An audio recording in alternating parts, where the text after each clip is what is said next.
In an environment where exclusion and inequality occurs, individuals may feel rejected due to their vulnerabilities. Often this cycle begins with education and consequently causes unemployment and poverty within families and communities. Students born into a cycle of disadvantage begin school with little hope or opportunity for a more successful and rewarding future. It is an aspiration as a teacher to capitalise on students' diversities and differences and abilities to enrich, support and challenge all student learning experiences. Each child's diversities are interesting and inspiring. It is a challenge to have a thorough understanding of each student's circumstances and disadvantages in order to implement the correct strategies to create quality learning experiences. Research suggests that inclusive education allows children to build and develop relationships they might not have encountered otherwise. It is stimulating to support, guide, as well as challenge these students into becoming quality learners and quality individuals. In developed countries such as Australia, there are students often excluded from mainstream society due to diversity. Some of the differences that influence segregation are disability, language barriers, economics, culture, and location. These can all contribute to social disadvantage within a school environment. Often there is a link connecting students experiencing social exclusion and students who need further support and assistance within their learning. The following statistics are just some of the outcomes that are suggestive of the impacts of discrimination in schools and the community affecting Indigenous Australians. The unemployment rate for Indigenous Australians is 3 times the rate of non-Indigenous people. Around 40% of Indigenous students have finished Year 12 education, compared with 75% of non-Indigenous students. In developing countries, there are a number of factors preventing children from gaining quality education. These are very similar, yet more severe than the Australian issues of exclusion. These are economics, accessibility, gender equality, health, disability, and racial discrimination. Universal primary education is critical in reducing poverty. In Australia, a number of organisations are developing programs to ensure children have access to quality education.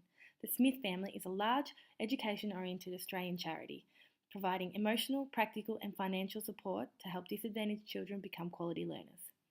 The Australian Literacy and Numeracy Foundation is working towards closing the Indigenous literacy gap and focuses on the importance of literacy in education. UNICEF Australia works towards eradicating poverty both in Australia and worldwide. The charity provides children and families with adequate resources to gain access to quality education. There are a number of global foundations, such as the United Nations Development Programme, World Vision, and the Lazarlian Foundation, that work primarily towards eradicating poverty. Aspects of their programs focus on the importance of education and equality within.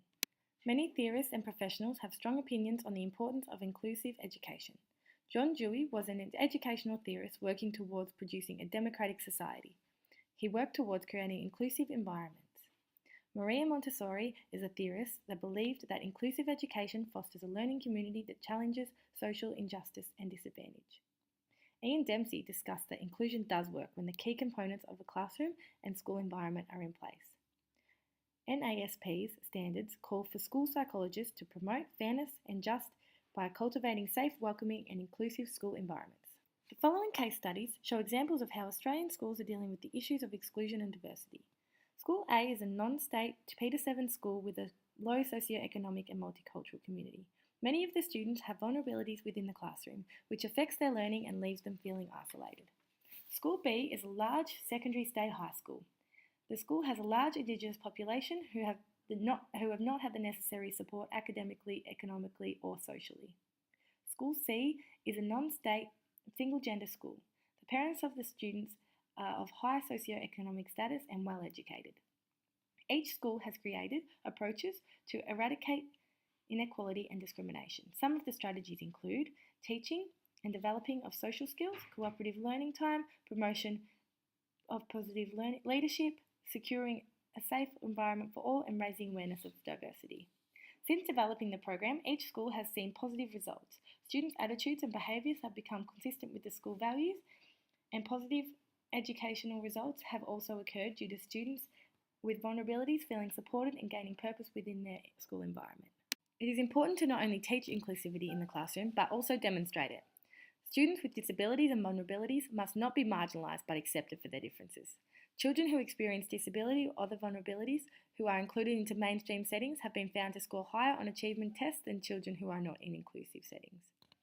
In order to improve the curriculum, a number of approaches could be adopted, ensuring all students feel equal and respected. Students' progress should not be measured by outcomes, but rather positively engaging with educative experiences. Individualise the curriculum to suit students' strengths as well as support their weaknesses. The use of further communication skills such as sign language promotes faster academic achievement for all students and diverse learners.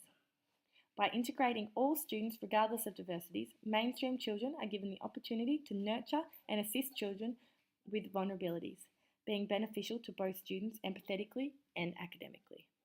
Students may need direct and explicit teaching of inclusivity to further understand the importance of an inclusive and equal society. The following resources will support and engage students in learning respect, freedom, equal rights nationally and universally.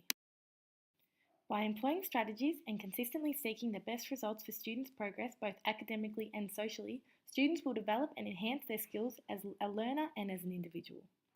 AUSVALS and the Australian curriculum cover cross-curriculum priorities which relate strongly to inclusive education. Aboriginal and Torres Strait Islander histories and cultures, and Asia and Australia's engagement with Asia are cross-curriculum priorities explored in AUSVALS. Diversity of learners is also explored, focusing on the extra support needed for students with disabilities and other vulnerabilities. Within the curriculum, there are a number of standards at each level that need to be achieved to ensure students are gaining a direct understanding of the importance of inclusion in the community. Once we have equality in our education, we will have equality in society. Inclusive education benefits all learners as it maximises values of acceptance, respect, purpose and democracy. Thus, an education which incorporates quality inclusiveness leads to a more inclusive society. Cooperative and inclusive relationships between schools, communities and the government will form the kind of society we aspire for.